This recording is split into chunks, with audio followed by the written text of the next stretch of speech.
ہے دعا خوش رہے ذات استاذ کی، دن بھلا ہو بھلی رات استاذ کی، ہے دعا خوش رہے ذات استاذ کی، دن بھلا ہو بھلی رات استاذ کی، علم سے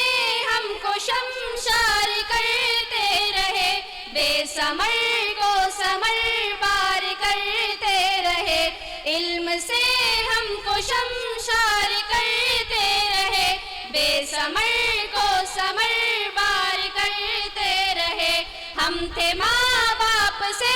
دور برسوں تلک، باپ ماں جیسا وہ پیار کرتے رہے، ہم تھے ماں باپ سے دور برسوں تلک، باپ ماں جیسا وہ پیار کرتے رہے، کیا کہیں ہم عنایات استاذ کی، دن بھلا ہو بھلی رات استاذ کی، ہے دعا خوش رہے ذات استاذ کی، دن بھلا ہو بھلی رات استاذ کی، ہے دعا خوش رہے ذات استاذ کی، دن بھلا ہو بھلی رات استاذ کی، درد و غم میں بھی ہنس کر پڑھایا ہمیں، اپنا غم بھی کبھی نہ بتایا ہمیں، درد و غم میں بھی ہنس کر پڑھایا ہمیں، اپنا غم بھی کبھی نہ بتایا ہمیں، دشمنوں کو دشمن دین سے تنہا لڑ جائیں ہم، اتنا مضبوط قابل بنایا مجھے، دشمن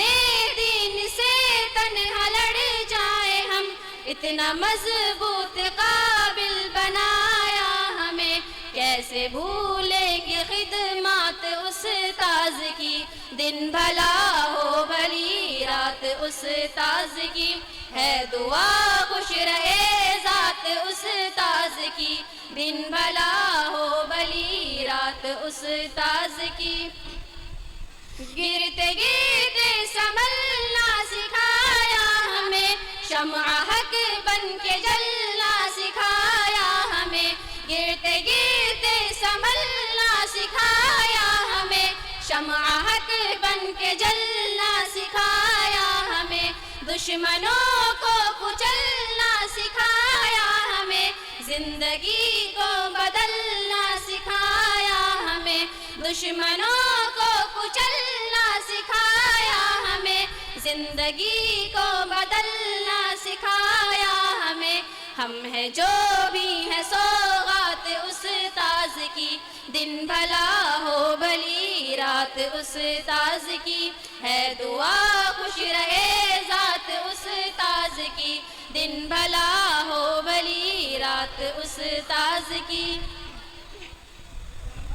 سارے استاذ ہیں مہربان محترم، صرف دیتے نہیں ہیں کتاب و قلم، سارے استاذ ہیں مہربان محترم، صرف دیتے نہیں ہیں کتاب و قلم، زندگی کا سکھاتے ہیں ہر پیچ ہم، کیسے خوشیاں منائے صحیح کیسے غم، زندگی کا سکھاتے ہیں ہر پیچ ہم، کیسے خوشیاں منائے صحیح کیسے غم، رہنما ہے ہر ایک بات استاذ کی، دن بھلا ہو بھلی رات استاذ کی، ہے دعا خوش رہے ذات استاذ کی، دن بھلا ہو بھلی رات استاذ کی،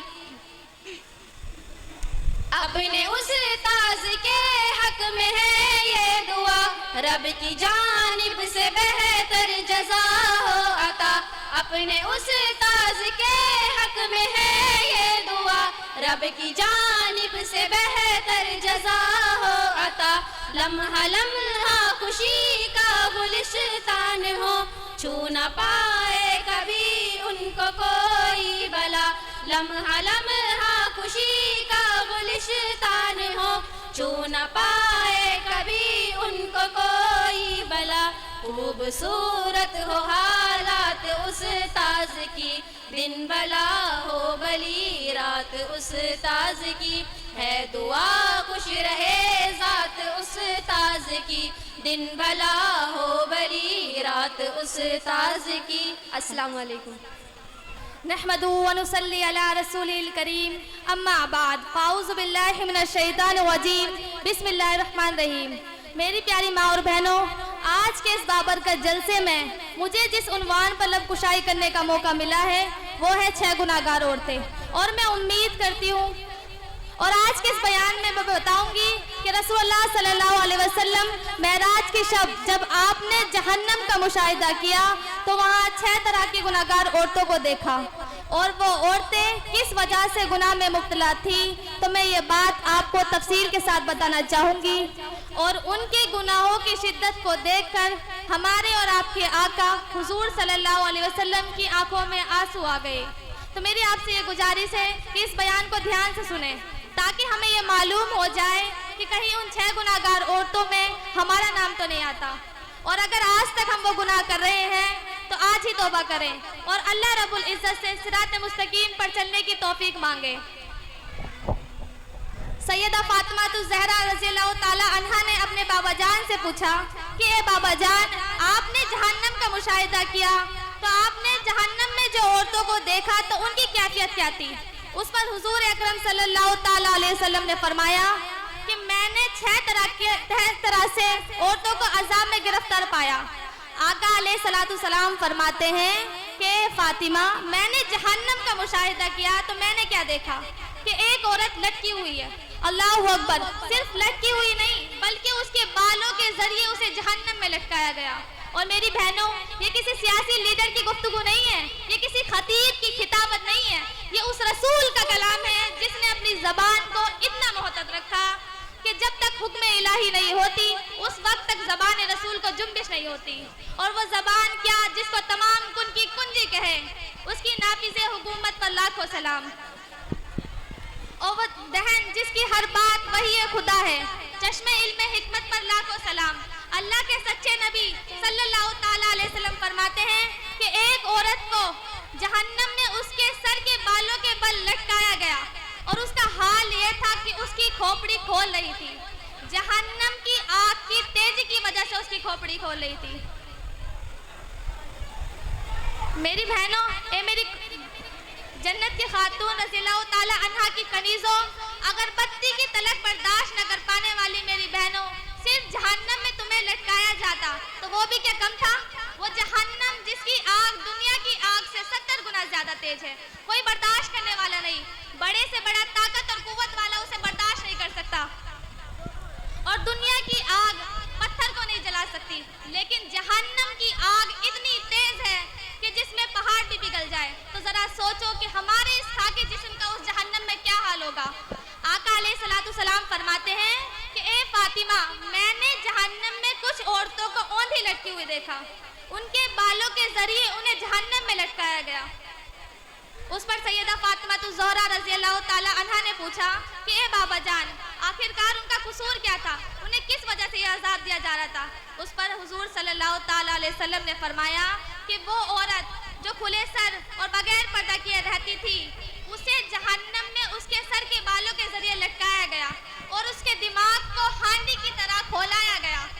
گلے میں روپٹے کو مفرل کی طرح ڈال کر فیشن کے نام پر نکلنے والیوں، مجھے بتاؤ ذرا کہ اللہ رب العزت کے اس عذاب سے کوئی تمہیں بچا سکے گا؟